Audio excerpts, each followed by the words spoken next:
आज की कहानी है जोकर की दहशत। ये सच्ची घटना पर आधारित है। राजस्थान के भरतपुर शहर में सर्कस हमेशा से खुशियों का स्रोत था। हर साल जब सर्कस आता, बच्चे बड़े सभी अपनी दिनचर्या छोड़कर उस जादुई दुनिया में खो जाते। और उस सर्कस की जान था रघु, जोकर।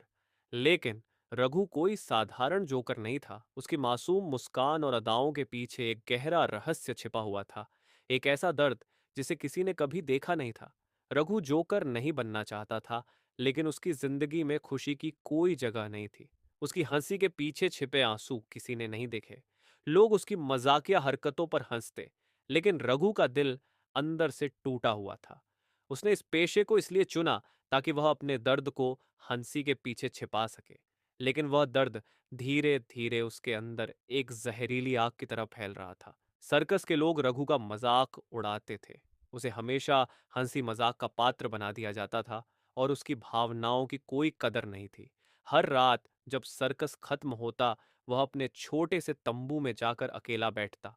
उसकी जोकर की वेशभूषा उतारते वक्त उसे महसूस होता कि वह सिर्फ एक चेहरा पहनकर हंसता है, लेकिन अंदर से वह टूट चुका है। एक दिन जब सर्कस का शो अपने चरम पर था, रघु ने महसूस किया कि वह अब इस हंसी और मजाक का हिस्सा नहीं बनना चाहता।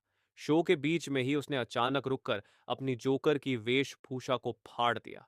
दर्शक हैरान रह गए, और सर्कस के मालिक ने उसे डांटा। रघु की आंखों में आंसू थे, और वह अपने गुस्से और दर्द को और नहीं छिपा सका। उस रात रघु ने अपने तंबू में अकेले बैठकर अपनी जिंदगी खत्म करने का फैसला कर लिया। उसके पास अब कोई उम्मीद नहीं बची थी, कोई हंसी, कोई खुशी। उसने जहर की एक बोतल निकालकर पी ली, और धीरे धीरे उसकी सांसें थम गईं। उसकी मौत के बाद सर्कस में कोई उसकी कमी नहीं महसूस कर सका। उसे एक साधारण मौत मानकर सर्कस फिर से अपने शो में व्यस्त हो गया। लेकिन सच्चाई इससे कहीं अधिक खौफनाक थी। रघु की आत्मा चैन से नहीं गई। वह अपने साथ हुए अन्याय और अकेलेपन का बदला लेना चाहता था। उसकी आत्मा उस तंबू में फंस गई, जहां वह हर दिन अपनी जिंदगी की सबसे दर्दनाक रातें गुजारता था। अब वह जोकर के रूप में वापस लौट आया, लेकिन इस बार हंसाने के लिए नहीं, बल्कि डर और आतंक फैलाने के लिए। सर्कस के कलाकारों ने धीरे धीरे अजीब अजीब घटनाओं का सामना करना शुरू किया। रात में तंबू से हंसने की भयानक आवाजें आती, और जब वे तंबू में जाते तो वहां कोई नहीं होता। सर्कस के लोग धीरे धीरे डरने लगे। लेकिन असली खौफ तब शुरू हुआ जब जोकर की आत्मा ने अपने असली रूप में प्रकट होना शुरू किया। एक रात सर्कस के मालिक ने तंबू में किसी के चलने की आवाज सुनी। जब वह अंदर गया तो उसने देखा कि एक परछाई धीरे धीरे उसकी ओर बढ़ रही थी। उस परछाई के चेहरे पर एक डरावनी हंसी थी, और उसकी आंखें खून से लाल थीं। यह रघु की आत्मा थी, वही जोकर जिसे सबने भुला दिया था। वह अब वापस आया था, लेकिन उसकी हंसी अब मजाकिया नहीं थी। वह मौत का पैगाम बन चुकी थी। रघु की आत्मा ने सबसे पहले सर्कस के उस तंबू में खौफ मचाया, जहां वह अपने शो के बाद अपने जोकर के कपड़े बदलता था। उसकी पहली शिकार थी अंजलि, एक कलाकार जो रघु का सबसे बड़ा मजाक उड़ाने वालों में से एक थी। एक रात जब वह अपने शो के बाद तंबू में अकेली बैठी थी, अचानक उसे ठंडक महसूस हुई। उसने चारों ओर देखा, लेकिन कुछ नहीं दिखा। तभी तंबू के दरवाजे अपने आप बंद हो गए, और चारों ओर घुप अंधेरा छा गया। अंजलि ने जैसे ही अपनी टॉर्च ऑन की, उसने देखा कि सामने रघु का चेहरा प्रकट हो रहा था, उसकी लाल आंखें और डरावनी हंसी के साथ। वह चीखने लगी, लेकिन उसकी आवाज बाहर नहीं जा सकी। अचानक रघु की आत्मा ने उसे अपनी ओर खींच लिया, और उसके शरीर को घसीटकर तंबू के सबसे अंधेरे कोने में ले गई। उसकी चीखें धीरे धीरे धीमी पड़ने लगी, और कुछ ही पलों बाद वहां खामोशी छा गई। अगले दिन अंजलि की लाश तंबू में पाई गई। उसकी आंखें खुली थीं, और उसकी गर्दन एक अजीब कोण पर मुड़ी हुई थी। दूसरी हत्या और भी भयानक थी। यह सर्कस के एक ट्रेपेज कलाकार की थी, जो रघु को हमेशा नीचा दिखाता था। एक रात जब वह ऊंची रस्सी पर अभ्यास कर रहा था, उसे अचानक अपने पैर के पास कुछ महसूस हुआ। उसने नीचे देखा तो रघु का चेहरा उसके पैरों से लिपटा हुआ था, जैसे वह रस्सी पकड़ने की कोशिश कर रहा हो। उस कलाकार ने घबराकर संतुलन खो दिया और नीचे गिरने लगा, लेकिन गिरने से पहले ही उसकी गर्दन में रस्सी फंस गई। रघु की आत्मा ने उसे रस्सी से लटका दिया, और उसका शरीर हवा में झूलने लगा। उसकी मौत धीमी और दर्दनाक थी, क्योंकि उसे दम घुटने का एहसास हुआ। वह तड़पता रहा, लेकिन कोई उसकी मदद करने नहीं आया। जब लोगों ने सुबह देखा, तो उसका शरीर सर्कस के मुख्य मंच के ऊपर लटका हुआ था, जैसे वह कोई मजाकिया हरकत कर रहा हो। उसकी आंखों में खौफ और चेहरे पर दर्द साफ दिख रहा था। रघु का अगला शिकार वह जोकर था, जो उसकी मौत के बाद उसकी जगह ले चुका था।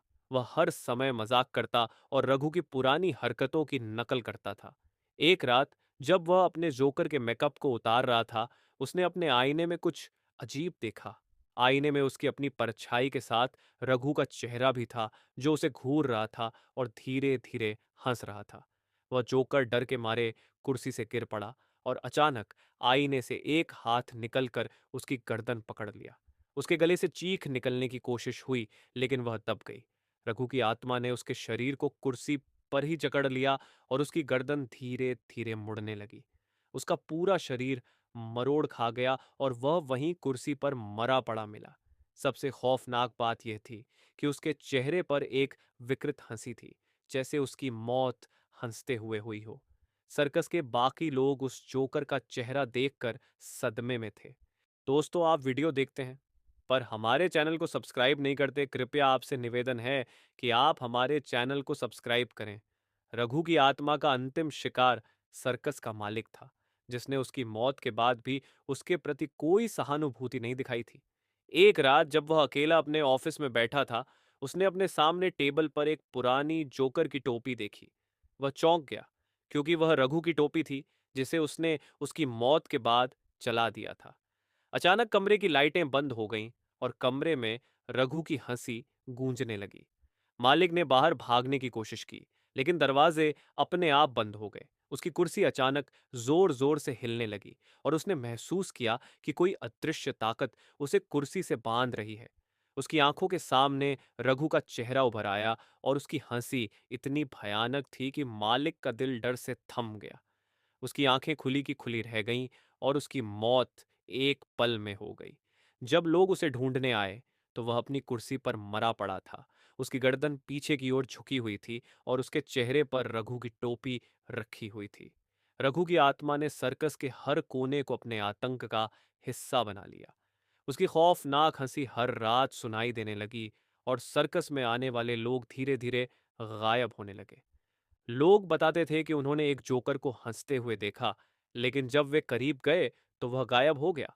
सर्कस के तंबुओं में अचानक आग लग जाती और रघु की आत्मा उन लपटों के बीच हंसते हुए दिखाई देती। आखिरकार सर्कस को बंद करना पड़ा। कोई भी अब वहां काम करने या आने की हिम्मत नहीं कर सका। सर्कस की जगह अब वीरान हो चुकी थी, लेकिन लोग अब भी कहते हैं कि रात के अंधेरे में वहां से जोकर की हंसी सुनाई देती है। रघु की आत्मा अब भी वहां भटक रही थी, हर उस इंसान से बदला लेने के लिए जिसने उसे कभी हंसी मजाक का पात्र समझा था।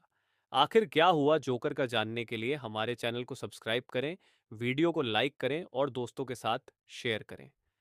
अगला पार्ट देखने के लिए हमारे चैनल पर बने रहे। कमेंट में बताएं कि आपको यह स्टोरी कैसी लगी।